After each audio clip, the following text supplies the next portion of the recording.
सुनने में कड़वा लगेगा लेकिन सच यही है। अगर आपने फैट लॉस के लिए जिम ज्वाइन किया और वहां जाकर आप bicep curls, tricep push down, leg extension या फिर क्रंचेस जैसी एक्सरसाइज कर रहे हो तो आप अपना पैसा, टाइम और एनर्जी तीनों वेस्ट कर रहे हो। वीडियो एंड तक देखना, बताता हूँ कैसे। जिन भी एक्सरसाइज के मैंने नाम लिए ये सब आइसोलेट मूवमेंट है, यानी कि सिर्फ एक मसल ग्रुप को टारगेट करते हैं। जब आप ये एक्सरसाइज करते हो तो आपकी बाइसेप, ट्राइसेप या एब्स जैसे छोटे मसल बहुत जल्दी थक जाते हैं और उनकी सोरनेस को देखकर आपको लगता है कि आपने बहुत हैवी वर्कआउट किया है। ये सही है कि इन एक्सरसाइज को करने से आपके छोटे मसल्स का साइज और स्ट्रेंथ बढ़ता है, लेकिन इनको करने में बहुत कम कैलोरीज खर्च होती है। अगर आपका पहला टारगेट फैट लॉस करना है तो आई एम सॉरी, आपके बॉडी फैट को बर्न करने में ये एक्सरसाइज ना के बराबर काम करती है। फैट लॉस के लिए जिम जाने वाले 90% लोग जिम में अपना आधा टाइम इन आइसोलेट मूवमेंट्स पर खराब कर देते हैं और 3-4 महीने के बाद अपनी फैट लॉस जर्नी बीच में ही छोड़ देते हैं, ये कहकर कि इतनी मेहनत करने के बाद भी रिजल्ट्स नहीं आ रहे। तो फिर कौन सी एक्सरसाइज बेटर है? आप मेल या फीमेल कोई भी हो, आपको फैट लॉस करने के लिए ज्यादा से ज्यादा कैलोरीज बर्न करनी होंगी और उसके लिए आपको करने होंगे कंपाउंड मूवमेंट्स, जिनमें 2 या उससे ज्यादा मसल एक साथ काम करते हैं,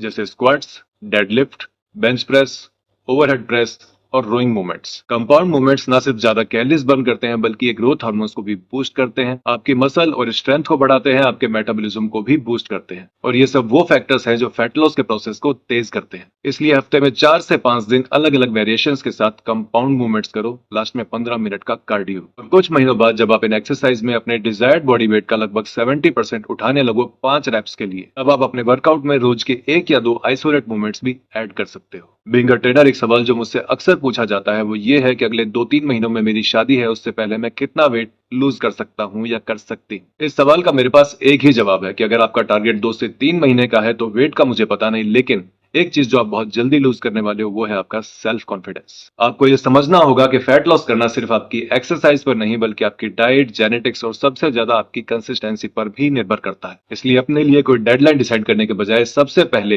कंपाउंड मूवमेंट्स करके अपनी फिटनेस के लिए एक अच्छी नींव बनाओ, एक बैलेंस्ड डाइट लो, कंसिस्टेंट रहो, खुद पर और प्रोसेस पर ट्रस्ट करो। आपको अपनी मेहनत के रिजल्ट जरूर मिलेंगे।